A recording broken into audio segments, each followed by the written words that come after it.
এই পুলিশ প্রশাসন থেকে আর কিছু আশা নেই। তারা সব থেকে ঘৃণ্যতম নিষ্কৃষ্টতম যে কাজ হয় তারা আজকে সেই কাজটাও করে দিয়েছেন।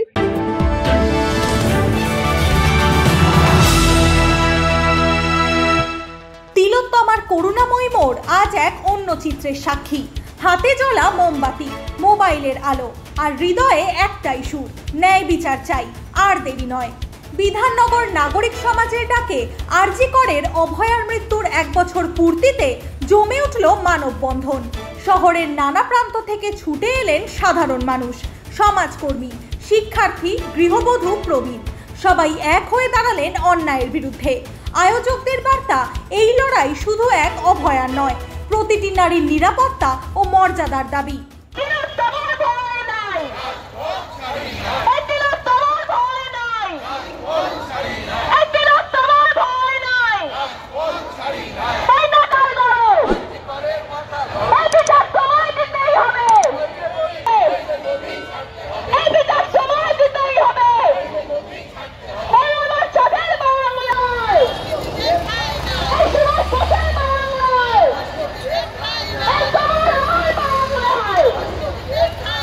মোমবাতির আলোয় আলোকিত হয়ে উঠল করুণাময়ী মোড়, আর প্রতিধ্বনিত হলো সেই অঙ্গীকার, ন্যায় বিচার না পাওয়া পর্যন্ত এই সংগ্রাম থামবে না।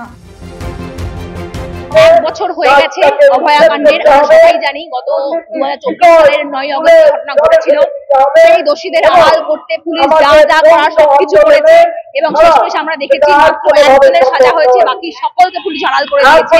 এর বিরুদ্ধে আমাদের এই মানববন্ধন আজকে, এই 1 বছর বিচার এখনো অধরা, বিচারহীন 365 দিন এটা আমরা বলছি, তার বিরুদ্ধে আজকে এই মানববন্ধন।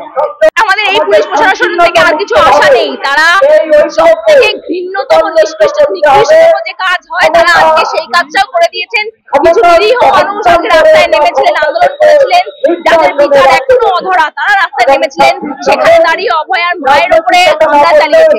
এর বিরুদ্ধে আমাদের তীব্র প্রতিবাদ গড়ে তুলতে হবে, আমাদের রাস্তায় নামতে হবে এবং এটা চালিয়ে যেতে হবে। আজ ওনার উপর হবে, কাল আমাদের উপর হবে। এর বিরুদ্ধে আমাদের প্রতিবাদ আরো জোরালো করতে হবে।